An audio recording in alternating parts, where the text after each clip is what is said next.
آج ویو 360 میں پاکستان کے سیاسی نظام میں گرما گرمی، جمہوری اداروں کا مستقبل کیا ہوگا؟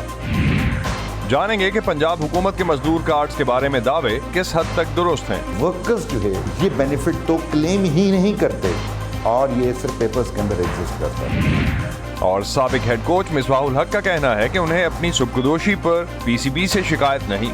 رمیز راجہ جانتے ہیں وہ کیا کر رہے ہیں۔ تو نیکسٹ مینجمنٹ رمیز بھائی آئے، وہ ہمارے ساتھ نہیں کام کرنا چاہتے تھے، تو اوکے فائن۔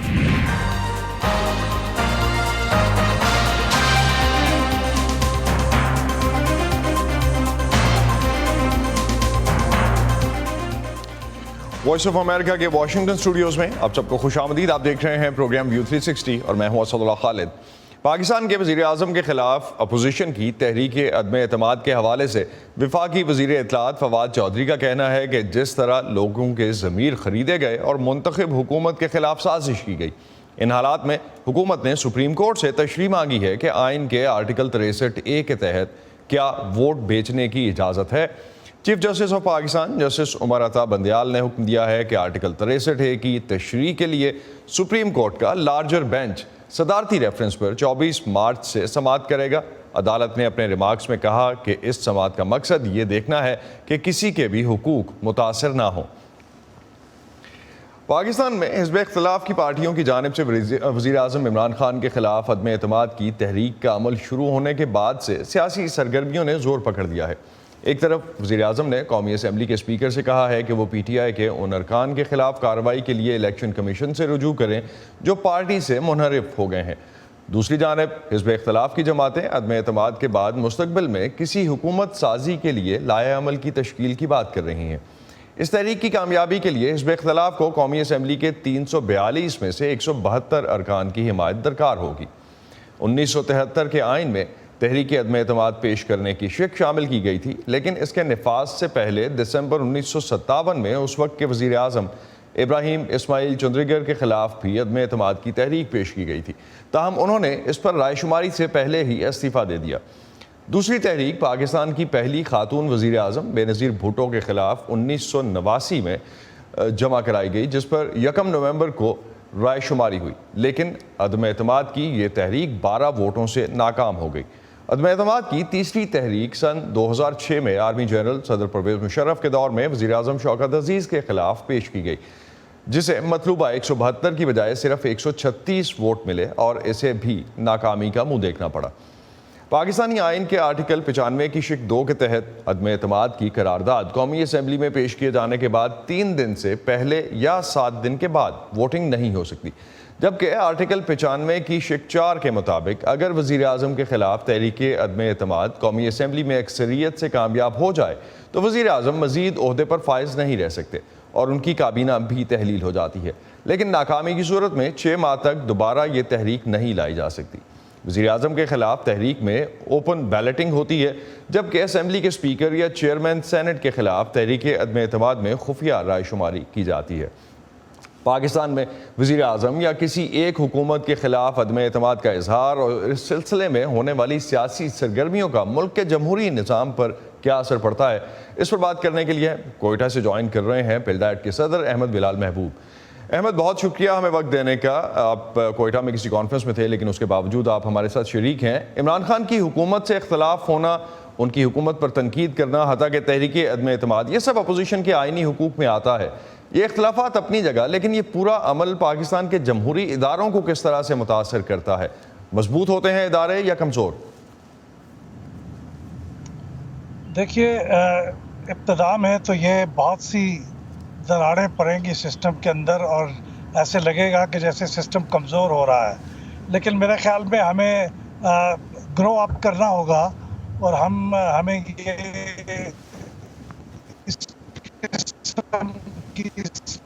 سسٹم تیار کرنا ہوگا، تو میرے خیال میں الٹیمیٹلی ہمارا جمہوری نظام مضبوط ہوگا اس قسم کی سچویشن کو فیس کر کے۔ ہم 2 دفعہ پہلے فیس کر چکے ہیں جیسے آپ نے کہا، اور اس میں یہ ناکام ہوئی تحریک، ہو سکتا ہے اب یہ کامیاب بھی ہو جائے، تو میرے خیال میں الٹیمیٹلی ہمارا سسٹم اس سے زیادہ مضبوط ہو کے باہر نکلے گا۔ تو حکمران جماعت نے آرٹیکل 63A پہ وضاحت کے لیے جو سپریم کورٹ سے رجوع کیا ہے اور ایک فل بینچ وہاں بنایا گیا ہے، فلور کراسنگ اور منحرف فراقین کے بارے میں بھی سوالات کیے جا رہے ہیں. ان تمام امور پر کیا آئین پاکستان میں مزید وضاحت کی ضرورت ہے آپ کے خیال میں؟ اور ان سب معاملات کے جواب آئین دیتا ہے تو پھر یہ کنفیوژن کیوں ہے؟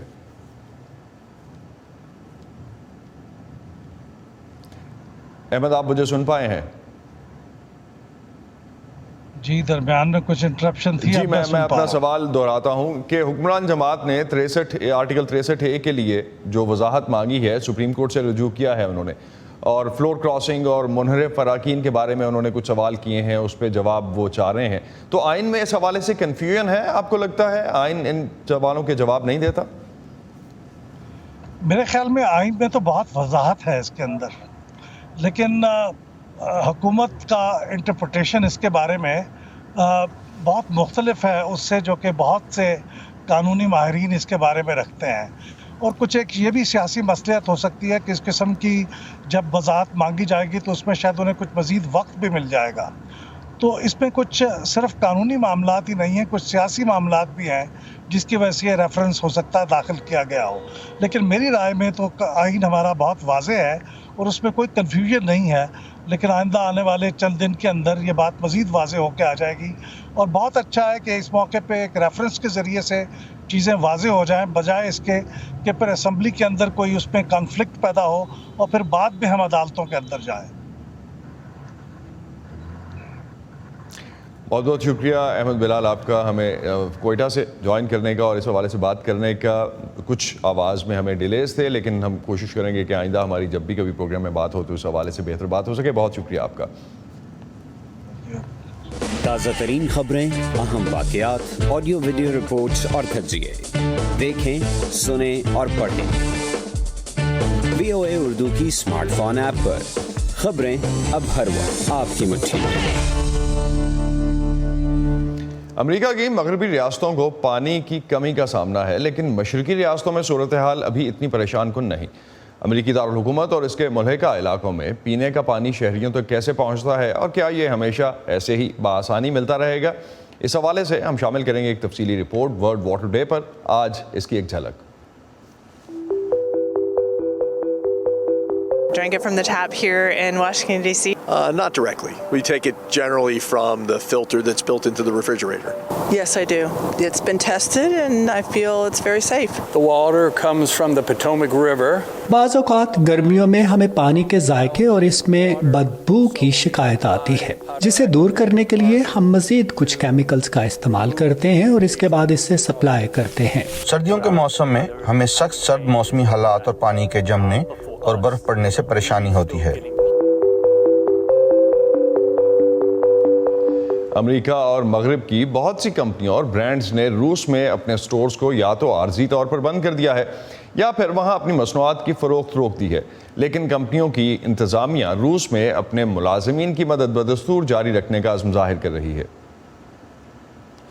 روس میں میک ڈونلڈ کے افتتاح اور پہلی بار جریدے ووگ کی اشاعت کے بعد سے مغربی برانڈز اور کمپنیاں 3 دہائیوں سے روس میں کاروبار میں سرگرم ہیں. لیکن روس کے یوکرین پر حملے کے بعد سب کچھ بدل گیا ہے. کاروبار بند ہو رہے ہیں اور ہزاروں ملازمین کی نوکریاں ختم ہو گئی ہیں. اگرچہ یہ سب کچھ روسی حکومت کو نقصان پہنچانے کے لیے کیا گیا ہے، تاہم ماہرین کا کہنا ہے کہ اس کی زد میں روسی کارکن بھی آ رہے ہیں. I mean, there are, 62,000 McDonald's employees and 2,000 Starbucks employees. ان میں میک ڈونلڈز کے 62,000 اور اسٹار بکس کے 2,000 ملازمین شامل ہیں اور سپلائی کا کام کرنے والے ان کے علاوہ ہیں. مثلاً وہ لوگ جو میک ڈونلڈز کو سلاد، ٹماٹر، بن اور دیگر مقامی پیداوار فراہم کرتے تھے اور یہ سب کچھ 30 سال سے جاری تھا. ان لوگوں کا کیا ہوگا؟ ظاہر ہے اچھا تو نہیں ہوگا. میک ڈونلڈ کے محصولات کا روسی مارکیٹ میں تقریباً 9% حصہ ہے، لیکن کمپنی کے مطابق 14 مارچ کو روس میں میک ڈونلڈ کے تمام 850 ریسٹورانٹس کو عارضی طور پر بند کر دیا گیا ہے. فی الحال میک ڈونلڈ نے اپنے ہزاروں روسی ملازمین کو اجرتوں کی ادائیگی جاری رکھنے کا وعدہ کیا ہے. اس کے علاوہ اسٹار بکس، KFC اور پیپسیکو جیسی کمپنیوں نے بھی ایسا ہی کرنے کا وعدہ کیا ہے. لیکن اگر یہ جنگ طول پکڑ گئی تو مجھے نہیں معلوم کہ میک ڈونلڈ کب تک اپنے 62,000 ملازمین کو بغیر کام کیے تنخواہ دے سکتا ہے. شاید لمبے عرصے تک، لیکن کیا واقعی وہ ایسا کریں گے؟ اشتہار دینے والے مغربی کاروبار بھی روس سے جا رہے ہیں.